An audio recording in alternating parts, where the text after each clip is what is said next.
আমরা তো নির্বাচনের আগে ইসি পুনর্গঠন করতে হবে, স্ট্রেইট ফরওয়ার্ড। এবং ইসি যেভাবে পুনর্গঠিত হয়েছিল সে আইনটারও পরিবর্তন করতে হবে, এবং ঐকমত্য কমিশনের যে নতুন যে সিস্টেমগুলো আছে সেটা অনুযায়ী এই ইসিতে যারা সাংবিধানিক প্রতিষ্ঠান অনুযায়ী নিজের ভালো কাজের পরিচয় দিয়েছেন তাদেরকে রাখা যেতে পারে, কোনো ব্যক্তি আকারে নয়।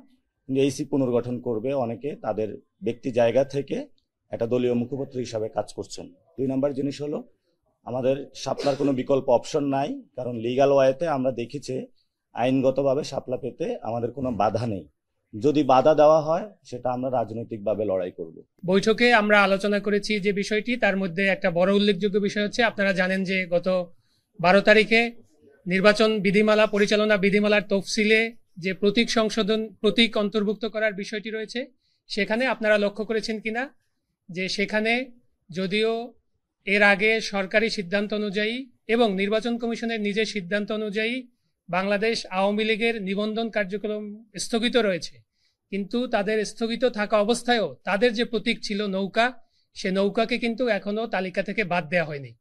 তো আমরা এই বিষয়টি কমিশনের নজরে এনেছি যে আইনগতভাবে আপনারা নৌকাকে এই যে তালিকা, এই তালিকার ভিতরে রাখতে পারেন না যতক্ষণ না এটি সরকার তাদের এই আওয়ামী লীগের উপরে যে সাময়িক নিষেধাজ্ঞা আছে সেটি তুলে নেয়, অথবা আদালতের মাধ্যমে অন্য কোনো নির্দেশনা আছে। আমরা এই বিষয়টি কমিশনের নজরে এনেছি। কমিশন এটি বিশেষভাবে বিবেচনা করবেন বলে আমাদেরকে জানিয়েছেন, এবং তারা এ ব্যাপারে ওখান থেকে এটা বাদ দেওয়ার জন্য যে উদ্যোগটি নেয়ার সেটি তারা নেবেন। তারা এটি আলোচনার আশ্বাস আমাদেরকে দিয়েছেন। দ্বিতীয় আমরা যে বিষয়ে কথা বলেছি, আপনারা জানেন যে বিগত 22শে জুন আমরা জাতীয় নাগরিক পার্টি নিবন্ধনের যে যাবতীয় শর্তাবলী আছে সেই সকল শর্তাবলী পূরণ করে 43,316 পৃষ্ঠার দরখাস্ত আমরা কমিশনে দাখিল করেছিলাম। সেই দরখাস্তটি অগ্রগতি কোন পর্যায়ে আছে, বা আমাদের কাছ থেকে অন্য কোনো ডকুমেন্ট বা অন্য কোনো কিছু জানার আছে কিনা, সেগুলো আমরা কমিশনের কাছে জানতে চেয়েছি। কমিশন আমাদের সেটির অগ্রগতি দিয়েছেন। এছাড়া আমরা প্রবাসী যে ভোটার তারা কিভাবে ভোট দিবেন, যে 3টি পদ্ধতি নিয়ে আলোচনা হচ্ছে, সেটির অগ্রগতি কি সেটির ব্যাপারে আমরা জানতে চেয়েছি, এবং সেখানেও নির্বাচন কমিশন আমাদেরকে এই বিষয়গুলোতে আপডেট দিয়েছেন। শুরুতেই আমি বলি যে আপনার একটি ভুল ধারণা দিয়ে প্রশ্নটি এসেছে যে জামাতে ইসলামের দাঁড়িপাল্লা কিন্তু এখনো নির্বাচন কমিশনের তালিকাভুক্ত নাই, এবং সর্বশেষ যে তালিকা তারা প্রেরণ করেছেন আপনারা দেখবেন সেখানে দাঁড়িপাল্লাকে অন্তর্ভুক্ত করার জন্য তারা এটি রেখেছেন। অর্থাৎ জামাতে ইসলামের নিবন্ধন যখন বাতিল হয়ে গিয়েছিল তখন কিন্তু প্রতীকের তালিকা থেকেও দাঁড়িপাল্লাকে বাদ দেওয়া হয়েছিল। সেই জায়গা থেকে আপনি যদি আওয়ামী লীগের বিষয়টি দেখেন, যে আওয়ামী লীগের নিবন্ধন বর্তমানে স্থগিত অবস্থায় আছে।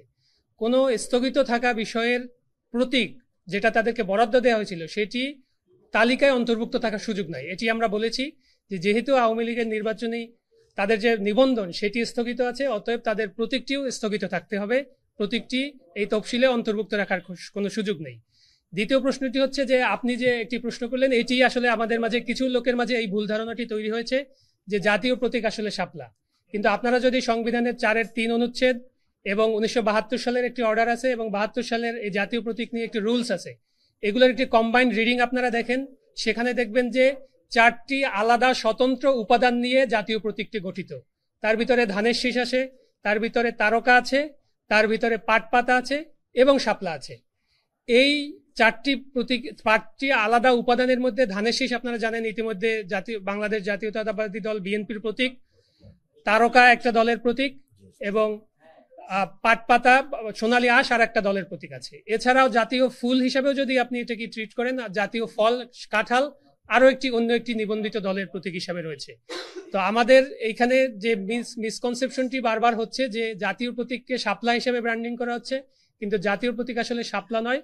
জাতীয় প্রতীক হচ্ছে 4টি আলাদা আলাদা উপাদানের সমন্বয়ে গঠিত একটি প্রতীক, এবং সেখানকার মাপ কি হবে, সেখানকার রং কি হবে, সেখানকার ব্যাসার্ধ কি হবে, ব্যাসার্ধ রং কি হবে, এগুলো সবই 1972 সালের যে অর্ডারের শিডিউল এবং 72 সালের যে রুলস সেটার অ্যাপেন্ডিক্সের মাধ্যমে এটি সম্পূর্ণভাবে স্পষ্ট করা আছে।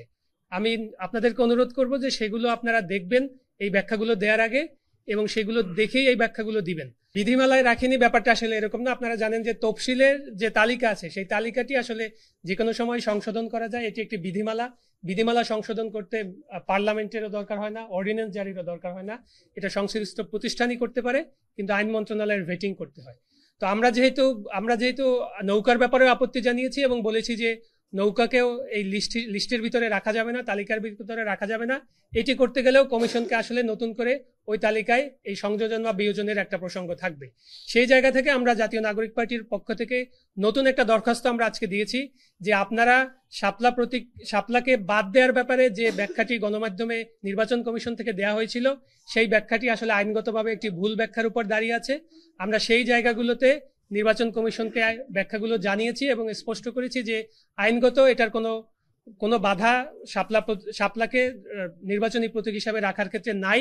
সেক্ষেত্রে আমরা নতুন একটি দরখাস্ত আজকে নির্বাচন কমিশনে জমা দিয়েছি যে শাপলাকে আগে এই প্রতীক হিসাবে তালিকায় অন্তর্ভুক্ত করা এবং জাতীয় নাগরিক পার্টি যদি নিবন্ধনের শর্ত পূরণ করতে পারে এবং নিবন্ধন দেওয়ার ব্যাপারে ইতিবাচক সিদ্ধান্ত গ্রহণ করে তখন যেন আমাদেরকে এটি বরাদ্দ দেওয়া হয়। আচ্ছা, কমিশন এটা যেটা হয় যে যখন একটা দরখাস্ত দেওয়া হয় কমিশন এই দরখাস্তটা গ্রহণ করেন এবং তারা এটা বিবেচনার আশ্বাস দিয়েছেন।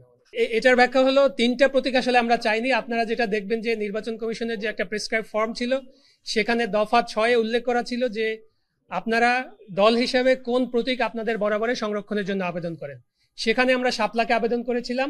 আমরা আরো অপশন হিসাবে দ্বিতীয় এবং তৃতীয় আরো 2টা অপশন দিয়েছিলাম, কিন্তু শুরু থেকেই আমাদের প্রধান এবং একমাত্র লক্ষ্যই ছিল শাপলাকে প্রতীক হিসাবে আমাদের পক্ষে সংরক্ষিত রাখা যেন হয়, সেটির ব্যবস্থা করা।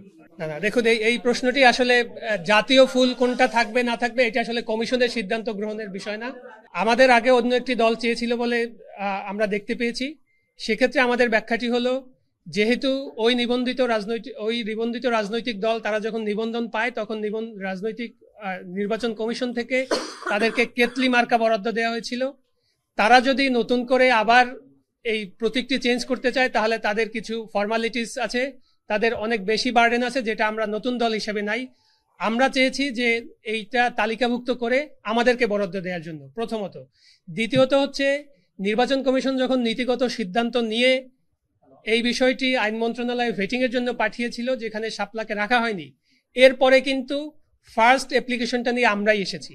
অর্থাৎ আপনি যদি আইনগত বিষয়টি বিবেচনা করেন তাহলে আজকে এই নীতিগত সিদ্ধান্ত গ্রহণের পরে নতুন করে কে এই প্রতীকটি বরাদ্দের জন্য আবার আবেদন করলো তার একটা অন্যতম লেজিটিমেট রাইট তৈরি হয়ে যায় এই প্রতীকটি বরাদ্দ পাওয়ার। সেক্ষেত্রে আমরা মনে করছি যে শাপলা পাওয়ার আমাদের কোনো আইনগত ব্যারিয়ার নেই।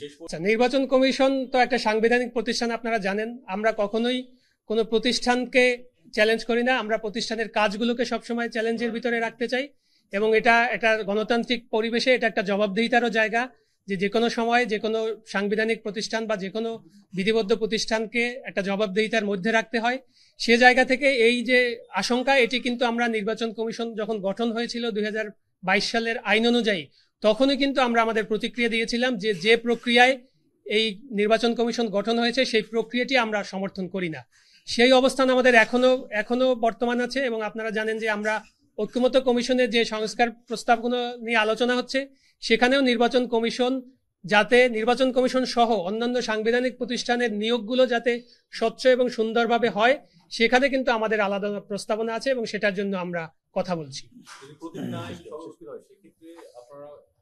না, এটি আমরা আশাবাদী যে আমরা যে আইনি ব্যাখ্যাগুলো দিয়েছি এগুলো কমিশন বিবেচনা করবেন এবং এখন যে পরিস্থিতি দাঁড়িয়েছে যে আমাদের এই আজকের দরখাস্তের পরে কমিশন এটা যদি না করে তাহলে আমাদের চেয়েও ভালো আইনি ব্যাখ্যা তাদেরকে দিয়ে জনগণকে কনভিন্স করতে হবে।